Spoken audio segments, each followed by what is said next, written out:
Mesdames et messieurs, bonjour et bienvenue dans ce nouvel opus de votre émission De Vos à Moi. Aujourd'hui, nous recevons Madame Isabelle Fila Lemina. Elle est la députée de la circonscription 1 de Bakongo. Avec elle, nous parlerons de sa circonscription, bien entendu, mais aussi de son parti politique, le RC.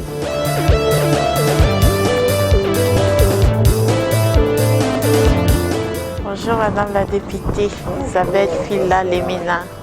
Merci. Oui.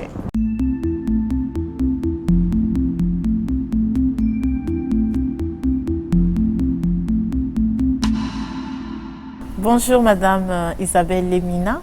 Nous vous recevons en votre qualité de députée de la circonscription 1 Bakongo. Nous parlerons de votre engagement en politique et de votre parti, le RC. Et nous parlerons aussi de l'actualité politique dans notre pays. D'abord, on va commencer par parler de vous. Comment avez-vous fait votre entrée en politique? Je me présente d'abord. Je suis Madame Fila Lemina Isabelle, députée de Bakongo 1, circonscription 1 Bakongo. Et je suis deuxième vice-présidente de la commission éducation, sciences et technologies au sein de l'Assemblée nationale. Et en quoi consiste votre travail au sein de cette commission? Eh bien, nous regardons tout ce qui est dossier qui concerne les dossiers sur l'éducation, le sport et les sciences et technologies. Quand les dossiers nous viennent, par exemple, du gouvernement, des projets de loi, eh bien, ça passe, si ça concerne l'éducation ou le sport ou la technologie, ça passe par notre commission. C'est une commission permanente de l'Assemblée nationale qui étudie les dossiers et pour que le dossier soit examiné en plénière à l'Assemblée nationale. Beaucoup d'observateurs pensent qu'au Congo, les députés n'exercent pas vraiment leur travail en tant que députés. Ils préfèrent en revanche acheter les consciences de population en faisant des dons. Que répondez-vous? Ceux qui pensent ainsi doivent d'abord savoir quel est le rôle d'un député. Parce que ce n'est pas tout de pouvoir les juger comme ça, sans savoir exactement leur rôle défini par la Constitution. Le député a un rôle.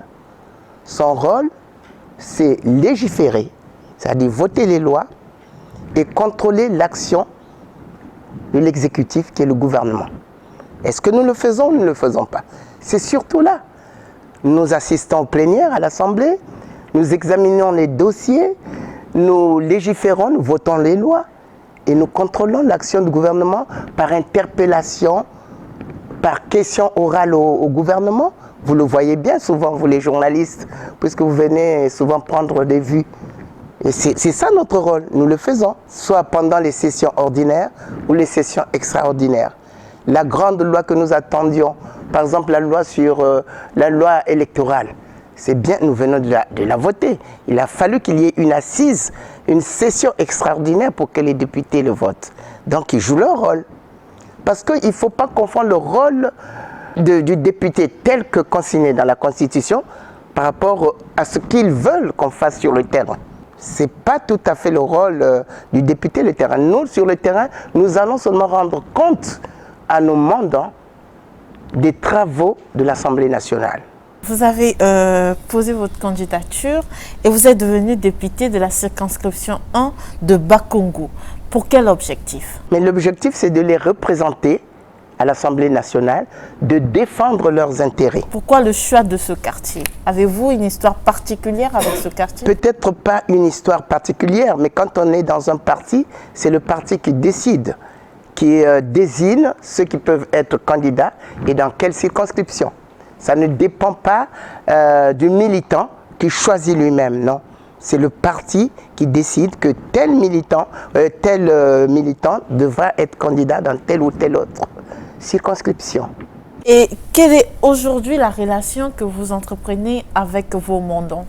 Ce sont mes descentes régulières sur le terrain. Vous pensez que vous êtes proche de la population? Parce qu'au Congo, on a quand même l'impression que les politiques sont décrochés des problèmes des populations.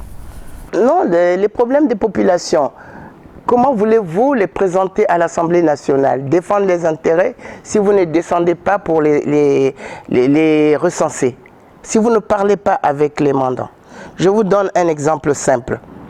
Dans ma circonscription, il y avait un problème du canal qu'on appelle Zangada-Bangombe. Vous voyez, le canal, l'eau qui passe, c'est une petite rivière qui va se jeter dans le fleuve Congo. Mais il y avait des problèmes pour les habitants de ma circonscription qui habitent tout le long de cette rivière. Vraiment, il y avait des éboulements, il y avait plein de problèmes. Il a fallu que moi, je présente ce problème à l'Assemblée, que j'en discute avec la mairie de la localité.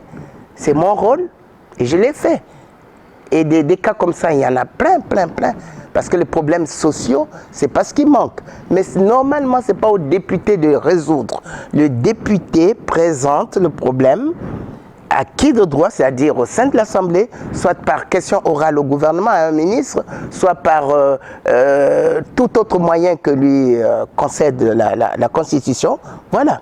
Au Congo, nous avons une classe politique, je ne pourrais pas dire formidable, une bonne classe politique, mais très peu de femmes occupent des postes de responsabilité. Vous êtes là, vous êtes député, c'est vrai, mais beaucoup de jeunes femmes aujourd'hui ont du mal à s'imposer, surtout dans des partis politiques, même dans des administrations. Pourquoi? Il faut d'abord comprendre que pour faire la politique, la base, c'est les partis politiques. À partir d'un parti politique, vous pouvez accéder à l'échelon supérieur que vous voulez de la politique.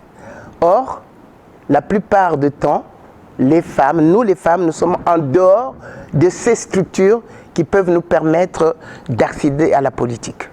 Parce que parfois, on dit que c'est sexiste. Les partis politiques au Congo sont sexistes, hein, dit-on. Sexiste, c'est trop dire. Peut-être que c'est la volonté de nous-mêmes femmes. Est-ce qu'un parti a refusé qu'une femme adhère dans son parti? Je ne crois pas. Mais c'est la volonté des femmes. C'est peut-être le manque de détermination, le manque de courage. Le mot politique, parfois, ça fait peur. Mais moi, je dirais que venons d'abord et nous verrons ce qui se passe là-dedans. Parlons de votre parti, le RC, un parti de la majorité. Mais au départ, vous étiez contre le changement de la Constitution. Maintenant, vous soutenez ou même vous poussez le président de la République à se repositionner. Pourquoi? Pourquoi ce révélement? La question est bien juste parce que les gens n'ont pas compris au départ. Mais avec, avec les prospectus que notre président a fait, son message dans les journaux, dans les fascicules, a essayé d'éclaircir la situation. Il ne faut pas confondre les étapes. Il y a eu une étape où le président a procédé aux consultations des partis, quels qu'ils soient. Dans le RC, même les partis de la majorité présidentielle étaient consultés à part, chaque parti à part.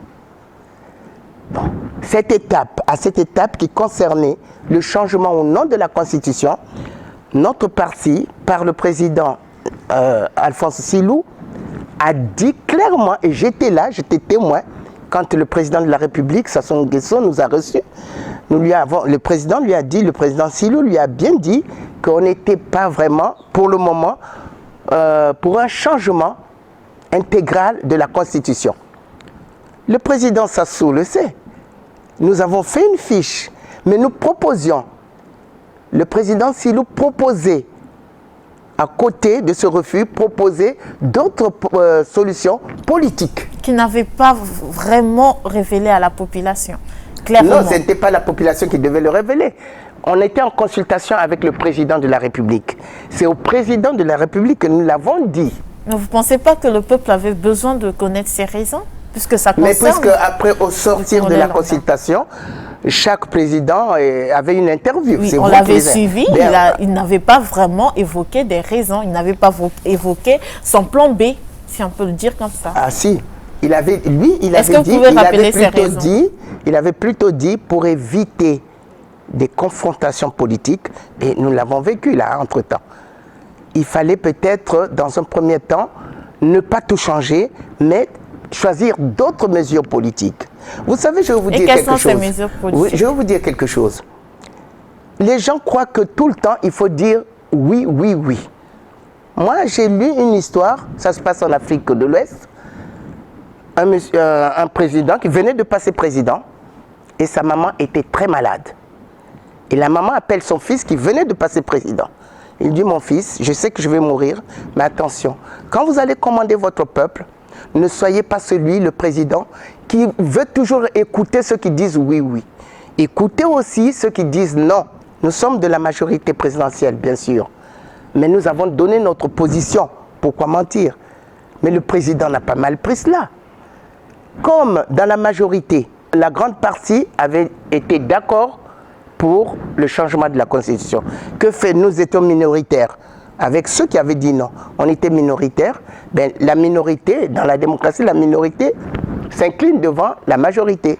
Puisque c'est passé. Est-ce que vous admettez aujourd'hui que vous avez eu tort mais de ne pas vouloir le changement de la Constitution? Non, je n'appellerai pas cela tort. Le président a décidé ainsi. Le président de la République a décidé ainsi. Or, le RC, c'est un parti qui n'est pas un parti de la violence.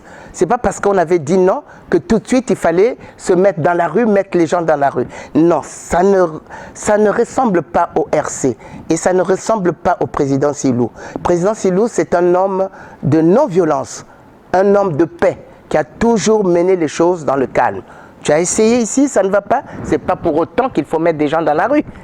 Il s'est entendu avec son grand frère, le président Sassou Nguesso, et tout est rentré en ordre. On rentre dans une autre étape. Mais il n'a pas changé, il n'a pas varié. Hein. La réponse qu'il avait donnée au président de la République ce jour-là, de la consultation, c'est la même réponse, la même position qu'il avait gardée aux consultations de CBT. Est-ce que vous soutenez la candidature du président de la République avec conviction? Mais bien sûr, bien sûr. Parce que compte tenu de la situation, du contexte, vous voyez d'où nous venons à cause de ce problème de changement. On a vécu une certaine situation assez grave pour la population. Qu'est-ce qu'il fallait faire? Il fallait choisir le moindre mal. Et le moindre mal pour le RC, c'est Sassou, qui pouvait maîtriser la situation du moment. Parce qu'il connaît. Lui, en disant non à la Constitution, il ne disait pas non à Sassou. La Constitution, pourquoi les gens veulent toujours comparer la Constitution à une personne? Ça n'avait rien à voir avec le président Sassou. Dire non à la Constitution ne signifie pas qu'on refuse le président Sassou Nguesso. Le ministre Silou, c'est quelqu'un qui est fidèle, qui est resté longtemps auprès du président Sassou Nguesso. Et Sassou Nguesso le connaît très bien. Donc, son choix, pour le contexte actuel, où on commençait un peu à aller dans toutes les erreurs, il a préféré, il a pensé que la personne indiquée pour maîtriser la situation maintenant, ce n'est que Sassou Nguesso. Il y a aussi un problème de rapport de force. Hein? Oui, on parle beaucoup de la situation de maintenant, la situation du pays, le contexte actuel. Quelle est la situation aujourd'hui au Congo? Mais la situation, il y a l'opposition d'une part, oui, qui a fait ce que vous connaissez. Qu'est-ce que l'opposition a fait? Elle a participé au débat. Qu'est-ce qu'elle a fait d'illégal? Qu'est-ce qu'elle a fait? Mais moi, je crois que vous savez bien ce que l'opposition a fait entre-temps, en mettant les gens dans la rue, par exemple, et ça a créé ce que ça a créé. Vous le savez très bien, vous êtes congolaise, vous le savez très bien. L'opposition avait sa vue, la majorité dans laquelle se trouve le RC avait sa vue. Malheureusement, les choses n'ont pas tourné comme on le voulait. Nous savons les résultats de cette confrontation. Mais à la fin, quand on a fait cela, il faut s'asseoir et aller de l'avant. Il ne faut pas continuer à regarder les rétroviseurs. Comme dit le président Silou dans son message, il faut regarder devant, il faut aller devant. Maintenant, les choses sont claires. Le référendum est passé. On a accepté. Qu'est-ce que le RC devant une population qui dit oui au référendum? Le RC ne peut pas aller à l'encontre de cela. Il s'arrime. Certains observateurs pensent que vous, les partis de la majorité, vous menez une campagne de diabolisation de l'opposition. Qu'en pensez-vous? Qui diabolise l'autre? Moi, je me demande. Hein. Je demande qui diabolise qui? Vous pensez que vos accusations d'après vous, qui diabolise qui? Qui a injurié qui? Moi, je n'ai pas vu le président Sassou injurier les autres. Je ne l'ai pas vu. Ni Silou non plus. Mais on a entendu des injures. Qui l'a fait? soyons clairs, on ne peut tromper personne, puisque tous les Congolais sont témoins. Ils ont vu les discours de tout genre. Certains Congolais, notamment ceux de la diaspora, pensent que les quartiers Bakongo, Makelekele sont négligés. Vous qui êtes député de Bakongo, que répondez-vous? Moi, je suis là où on contrôle l'action du gouvernement, c'est-à-dire l'Assemblée nationale. Le gouvernement a son programme et nous questionnons le gouvernement par rapport à la réalisation de son programme sur le terrain. Quand un député a vu qu'il y a quelque chose programmé qui n'a pas été réalisé, une action programmée par le gouvernement qui n'a pas été réalisée dans sa circonscription, il fait quoi? Il interpelle par la voie de l'Assemblée, des plénières, il interpelle le ministre concerné. Donc vous pouvez affirmer que la jeunesse de Bakongo n'est pas délaissée à elle-même. Mais pourquoi la jeunesse de Bakongo seulement? Il y a la jeunesse partout. Il n'y a pas que la jeunesse de Bakongo. Et la jeunesse de Bakongo délaissée, ma foi, bon, je ne sais pas. Hein. Ça, c'est au gouvernement de faire ses statistiques. Les jeunes ont des mêmes problèmes. Ouais. Madame Fila Lemina, vous êtes députée de Bakongo. Votre parti, le RC, a signé les accords avec le Parti congolais du travail. Est-ce que ces accords sont respectés? Le RC fait partie intégrante de la majorité. Il n'a pas signé des accords, mais il est dans la majorité présidentielle. Vous voyez pourquoi nous supportons le président, notre président, parce que nous avons choisi que ce soit le président Denis Sassou Nguesso qui soit le candidat de ce mandat qui arrive. Parce que nous faisons partie de cette majorité qui a décidé que nous ayons un seul candidat. Vous n'avez aucun accord avec le Parti congolais du travail? Nous sommes dedans, il n'y a pas d'accord à signer. Vous êtes dans le Parti congolais du travail? Pas dans le Parti congolais du travail, et aussi dans ce groupement. Voilà. C'est un parti, le Parti congolais du travail. Le RC, c'est un parti comme bien d'autres. Mais ils ont fait un groupement qu'on appelle la majorité parlementaire. Et nous, souvent, on se concerte, on décide ensemble. Vous ne pensez pas que c'est la démocratie qui en pâtit lorsque les politiques se mettent d'accord pour créer des plateformes comme ça et on a l'impression que les débats, nous n'avons plus les débats que les Congolais méritent, puisque vous êtes tous d'accord, vous êtes dans le même parti, vous avez comme un accord secret. C'est comme une mafia en fait. Madame la journaliste, vous parlez bien de plateformes. Et il y en a combien de plateformes au Congo? Aujourd'hui, l'opposition a une plateforme. Voilà. Vous avez une plateforme. Voilà. Et où se trouve le peuple dans tout ça? Mais le peuple, ça dépend. Il y a la liberté de s'adhérer à une plateforme ou à une autre. Hein? Déjà, la Constitution nous donne cette liberté, la démocratie. Il ne cesse d'en parler. Vous, aujourd'hui, vous pouvez choisir votre camp.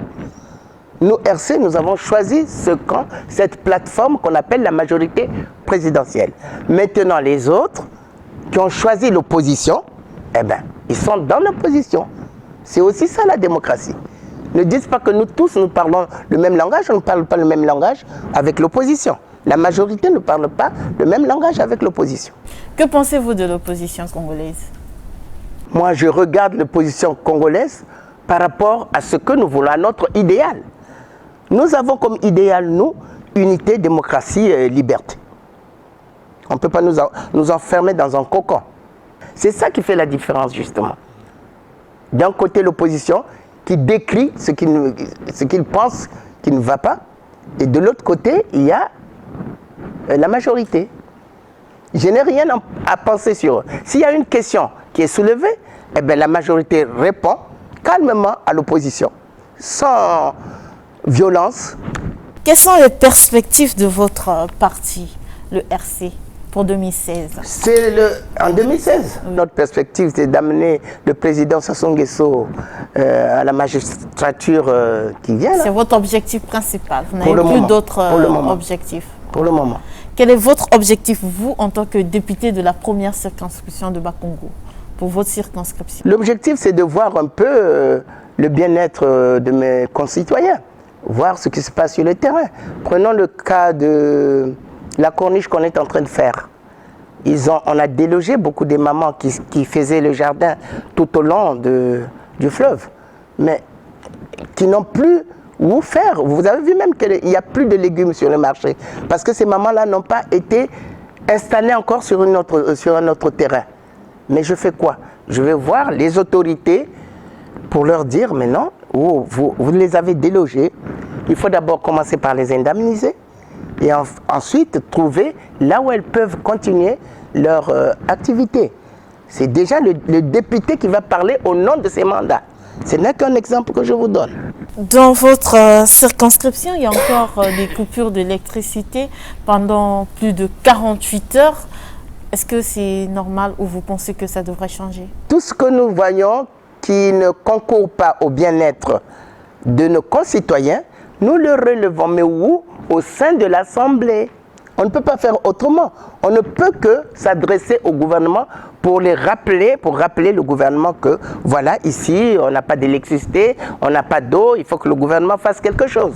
Mais vous suivez bien souvent les questions orales au gouvernement. Hein? On ne badine pas. Souvent, c'est assez sévère. Mais qui le fait? Ce sont les députés qui le font, chacun pour sa circonscription. Quand ils remarquent que quelque chose qui cloche dans sa circonscription, il soulève le problème. Vous, en tant que femme dans le RC, qu'est-ce que vous avez apporté ou qu'est-ce que vous voulez apporter dans ce parti? La voix de la femme porte souvent. Et on dit souvent, si vous voulez un monde meilleur, vous ne pouvez pas l'avoir sans les femmes. Parce que quand on décide sans la femme, on a décidé à moitié. Et surtout quand on fait sans la femme, on a fait vraiment à moitié. Donc, la femme a sa façon, a sa perception des choses. L'homme a sa perception des choses. Il faut que ces deux natures de perception puissent se conjuguer pour un meilleur résultat. Et moi, au niveau de mon parti, j'encourage les femmes à ne pas seulement accompagner les hommes, mais aussi à chercher à occuper des postes de responsabilité dans les partis. C'est à partir de ces postes de responsabilité qu'elles peuvent accéder à d'autres, dans des institutions. Surtout que la Constitution, la nouvelle Constitution, ouvre la porte à la parité. C'est le moment, parce que la Constitution n'est qu'une loi. Il a ouvert la porte, mais il y a les acteurs. Les acteurs doivent rentrer dans ce canal qu'on leur a fait. Êtes-vous satisfaite à 100% de cette constitution? Ben oui, tout le monde trouve son compte. Vous avez participé à l'élaboration puisque vous étiez contre le changement? Non, mais c'est un comité. C'est pas tout le monde comprend pour participer à l'élaboration. Le RC a participé? Non. Parce que le comité est fait à un niveau donné. Et c'est ce comité qui a participé. On ne peut pas prendre tout le monde pour participer à l'élaboration d'un texte quand même. Maintenant, quand le texte est fini, on a soumis les textes aux partis politiques, à la population, pour faire des amendements, des observations. Là, nous avons joué notre rôle en tant que parti. Vous pensez que les sympathisants du RC sont d'accord avec vos idéaux? Aucun sympathisant n'est venu nous dire qu'il n'est pas d'accord. Donc, vous ne pensez pas que vous avez dessus des Donc, vous pensez pas que vous avez dessus des Congolais en soutenant la candidature du président de la République? Ça, c'est leur problème, parce que quand vous êtes dans un parti, vous suivez la ligne du parti. Ça, c'est sûr qu'au sein des autres partis, il y en a qui n'étaient pas d'accord, mais quand le parti a décidé, vous allez dans la ligne du parti. Qu'est-ce que vous pouvez dire aujourd'hui, parce qu'on constate quand même qu'il y a un fossé énorme entre les jeunes femmes congolaises aujourd'hui et votre génération qui a été une génération extraordinaire. Vous participez aujourd'hui dans la vie politique de notre pays, dans la vie administrative aujourd'hui aussi. On constate que cette nouvelle génération, elle est un peu molle. Qu'est-ce que vous pouvez leur dire? Je voudrais inviter les jeunes filles à s'engager non seulement dans l'administration, mais aussi en politique. Parce que c'est cette semence qui va pousser, c'est la relève de cette classe qui s'en va, la nôtre. Et pourtant, elles sont intellectuelles. Hein? Beaucoup sont allés plus loin, peut-être que la génération des dames qui sont là. Mais pourquoi elles ont peur? Vous pensez que la relève n'est pas assurée en politique? Pas tout à fait. Parce que je ne sais pas pourquoi, mais on sent cette peur de la politique. Cette peur de la politique. Mais c'est à nous aussi, les anciennes qui sommes là, d'éduquer les jeunes, de les encourager et de les encadrer. Parce que ça nécessite aussi l'encadrement. Parce que si la jeunesse ne connaît pas, c'est difficile qu'elle agisse. Mais est-ce que cette peur n'exprime pas une certaine déception de cette classe politique? Si, parce que il y a beaucoup de gens qui confondent la politique à la violence. Vous voyez? C'est pourquoi le message, après ce que nous avons connu récemment, le message du président Ansilo, qui ramène les gens, qui rassure les gens. Parce que dites-vous, entre-temps, les mamans avaient peur, hein, avec ce qui s'est passé dans les marchés, dans les quartiers. Les mamans avaient peur dès qu'ils attendent les élections. Ouh là là! Pour les mamans, les élections, c'est traumatisant. C'est traumatisant, ça signifie la guerre, ça signifie la violence. Donc il a fallu quelqu'un qui parle, hein, pour les rassurer. Surtout, entre-temps, c'était vers Bakongo qu'on a eu cet affrontement. Donc il faut rassurer les gens. Pourquoi les grandes victoires de ce pays ont été gagnées pas seulement par la violence. Quand vous prenez Martin Luther King, il n'a pas fait la violence, hein, pour que les Noirs aient la liberté en Amérique. Et aujourd'hui, c'est un Noir qui commande. Vous prenez Indira Gandhi, il n'a pas fait la violence. Vous prenez beaucoup d'acteurs qui étaient là, qui n'ont pas fait la violence. Nelson Mandela, il a mené une lutte tranquille, qui a libéré le peuple de l'Afrique du Sud du tribalisme et de tout ce qui s'ensuit. Selon vous, pourquoi les populations ont peur ou les jeunes s'agitent quand on est près des élections? En Afrique de l'Ouest, par exemple, il y a aussi certaines personnes qui n'ont pas été à l'école par rapport chez nous. Au Congo, dans les années 70, on était premier parmi les pays qui étaient scolarisés. Mais pourquoi aujourd'hui, quand on est proche des élections, les gens ont peur? Qu'est-ce qui accuse ce retard de connaissance en démocratie? Mais c'est peut-être notre histoire. On a connu notre histoire politique. Prenons notre histoire politique.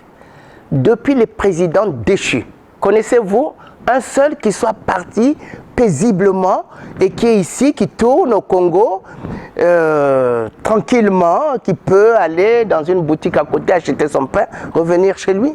Non. Nous avons toujours fait partir tous les présidents par la force, par la violence. Que ce soit Youlou, la révolution, Massamba Deba, et Yombi, Ngwabi. C'est pourquoi le RC propose maintenant qu'on ait une autre culture, qu'on sache qu'un président qui a dirigé ce pays puisse aller à la retraite tranquillement. Qu'on lui donne une retraite paisible. Est-ce qu'on ne peut pas en arriver là? Pourquoi tous nos présidents sont toujours partis par la violence? C'est une culture. Mais on peut la changer, la culture. On peut intégrer une culture meilleure que celle que nous condamnons. Nous sommes à la fin de notre émission. Avez-vous un mot particulier à l'endroit de toutes les personnes qui nous ont suivis? Merci Madame la journaliste. Ce que je voulais dire, il n'y a pas d'amalgame dans ce que le RC a fait. La Constitution, c'était une autre chose. Le choix du président qu'on peut voter maintenant là, c'en est une autre. Nous avons dit un mot, nous avons dit notre mot qui était franc devant le président de la République, mais ça n'avait aucun lien avec la personne du président. C'était le texte, la Constitution. Maintenant, si le président de la République se prononce pour sa candidature, le RC est clair. Le RC, qui est un parti de non-violence, demande à ses militants, dans ce cas-là, de voter pour le président Sassou Nguesso au cas où il se présente, parce que jusqu'à présent, vous avez parlé de la retraite tout à l'heure. Pourquoi vous ne laissez pas le président de la République partir en retraite? Mais il y a aussi la volonté du président lui-même. Il est libre. Mais là, on a l'impression que vous lui poussez, vous voulez le prendre en otage. Mais non, on ne prend pas en otage. J'ai dit si, c'est conditionnel. J'ai dit si il se présente. Moi, je ne sais pas s'il va se présenter, mais s'il se présentait, qu'il sache que le RC le soutiendra. Et c'est notre liberté. Madame Fila Lemina Isabelle, merci d'avoir répondu à notre invitation. Merci beaucoup pour m'avoir donné aussi l'occasion de m'exprimer sur certaines questions qui étaient restées en suspens, que les gens ne comprenaient pas très bien. en ce qui concerne le RC. Merci beaucoup.